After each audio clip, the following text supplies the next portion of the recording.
Bonjour, aujourd'hui je vais vous présenter une série des dinosaures d'Afrique. On va parler aujourd'hui du dinosaure Sichomimus. Présentation réalisée par Elias Lecaïba. Pour le plan, on va commencer par l'étymologie du nom, l'âge du dinosaure, sa localisation géographique, sa taille et masse, et puis quelques caractéristiques qui le concernent, et on terminera par les sources. Premièrement, l'étymologie du nom. Le terme dinosauria a été proposé en 1842 par le paléontologue britannique Richard Owen. Il est formé à partir de deux mots grecs, dinos terriblement grand et sauros, qui veut dire lézard. Owen voyait dans les dinosaures des reptiles terrestres dont la colonne vertébrale et les membres permettaient au tronc d'être soulevé au-dessus du sol.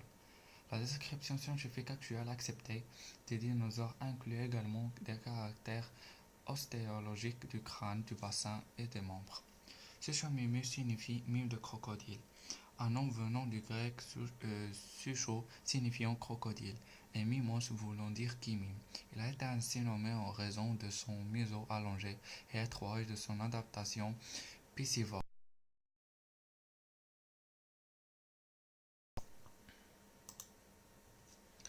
Pour son âge, le Sichomimus a vécu il y a entre 121 millions d'années et 113 millions d'années, à l'étage géologique Aptien supérieur, de la période géologique du Crétacé.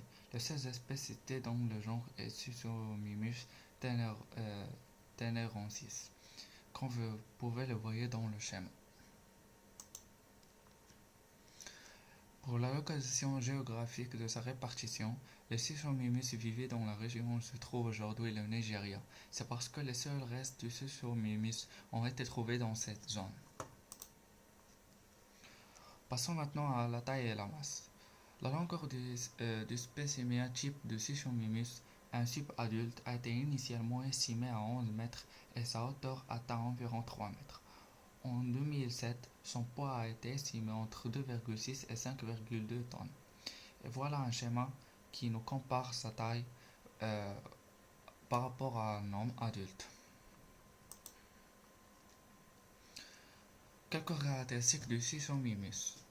Contrairement à la plupart des théropodes géants, Sichomimus avait de très longues mâchoires étroites garnies de quelques 100 dents, assez peu pointues et incurvées à l'arrière.